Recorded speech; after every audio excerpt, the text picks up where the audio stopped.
Hi everybody, Ken Evraire from Ken Evraire Team Building, Leadership and Coaching. And today I want to talk about being in the right place at the right time. And as complicated as life can get, and it does certainly get complicated, I think at the end of the day, that is what we all search for, our own personal right place at the right time, where when you find it, the long days don't seem as long, the arduous challenges don't seem as arduous, and you become a mountain climber and someone who seeks new challenges because you're coming from a place of confidence versus a place of doubt or panic and the negative emotional tailspin that oftentimes we find ourselves in when we're not in our right place at our right time. And to give you an example of the right place at the right time, many of you know I played professional football.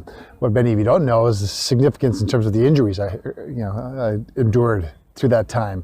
5 knee surgeries, 2 ankle surgeries, broken some bones in my back, broken fingers, concussions. One time I went across the middle against the BC Lions thinking I was safe, and I caught the ball and I turned and there was a set of brown eyes right there. And I woke up on the turf, the doctor's looking down at me. I asked him what happened. He says, "You got hit." I said, "Yeah, I know that. I know I got hit. But what happened?" He says, "Well, you broke your nose, 3 teeth through your lip, dislocated your shoulder, and a concussion." I've torn rib cartilage, torn quads, pulled hamstrings. Now some of you might be saying, "Ken, you are the most courageous football player ever to play the game," or you may be the most incompetent football player to play the game based on a list of injuries. But I can tell you this, regardless if I was competent or not, I loved playing the game. And all those injuries didn't seem that bad.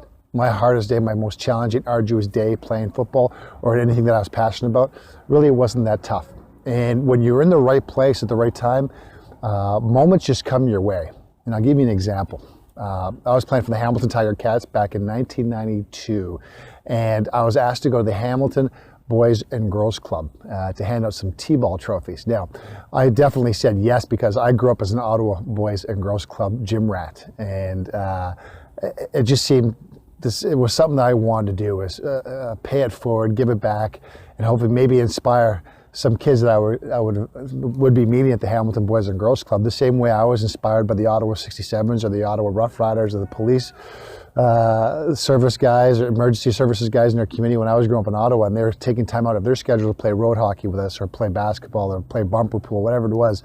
They invested their time and really provided a positive influence on me and many of the kids who had very little in terms of wealth in terms of our families, but we were very wealthy in terms of the experience we drew from going to the Boys and Girls Club. So 1992 Hamilton Boys and Girls Club, and I show up and I'm wearing my Hamilton Tiger Cat sweatshirt, and the fact of the matter is barely any of the kids knew who I was. Some kind of knew the sweatshirt, but they really didn't know who I was, and they're ripping around their T-ball t-shirts. Now if you know what T-ball is, essentially it's baseball 101 for kids. They put the ball on the tee, they get a free swing at it, and then they run. Some run to first base, some run to second, some run to outfield, some just don't know what to do.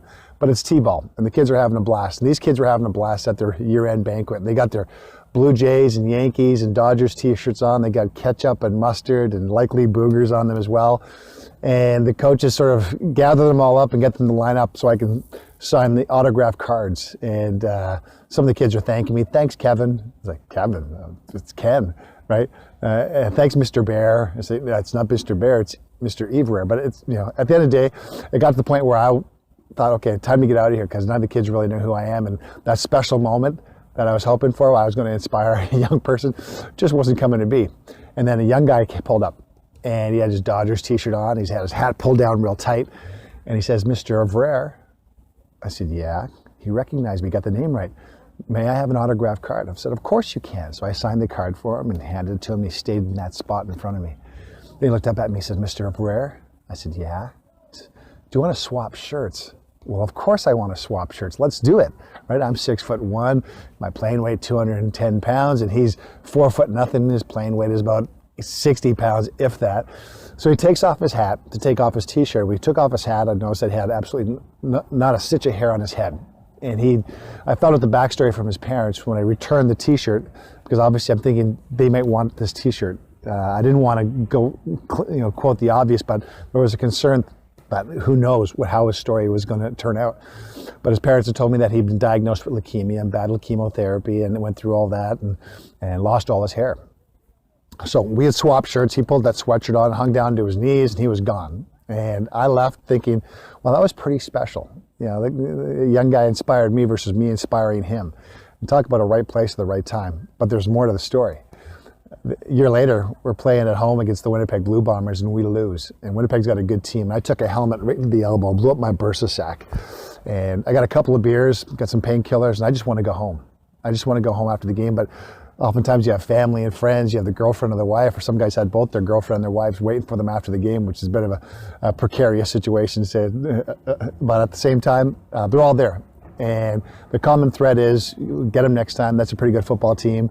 And they're filling our glasses up a little bit, even though our glasses are not just half empty, but it's just been shattered by a pretty good football team. So we're standing around and I hear a voice, Mr. Evraire. I recognize that voice. I look down, and the second thing I noticed was that he had that sweatshirt on. And it had ketchup and mustard and boogers, destroyed the shirt. But the first thing I noticed was that he had curly hair like I did when I was a little boy at the Boys and Girls Club. And it resonated with me. Again, the right time at the right place.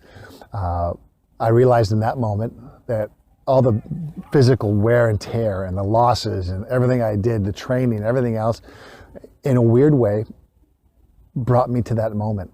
And if I hadn't climbed some mountains, if I hadn't overcome some challenges, if I didn't work to get faster, stronger, and put the time in, if I wasn't passionate, if I didn't believe in myself, if I wasn't in my right time, my right place when I played football, because I just felt like I was always there in that place when I was playing football. I was meant to be for that chapter of my life.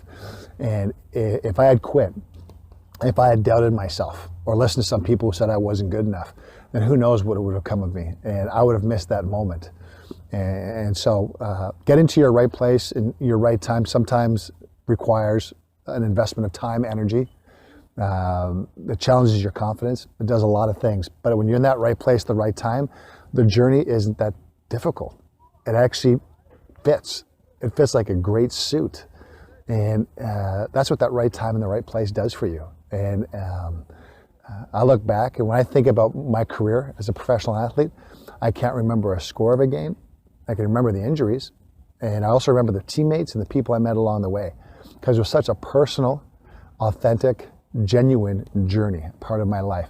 And many of the life lessons I learned through that experience apply to what I do today as a leadership, team building, and coaching consultant. So that's my story for the day. I'm hoping that you are finding your right place at your right time, and that you're in a position to, one, change people's lives, or on the other side of the coin, be receptive to other people who will change your life in a positive manner. I'm Ken Evraire. Visit my website, www.kenevraire.com, or check me out on my social media platforms on LinkedIn, Facebook, Instagram, and Twitter. I'll chat with you real soon. Take care.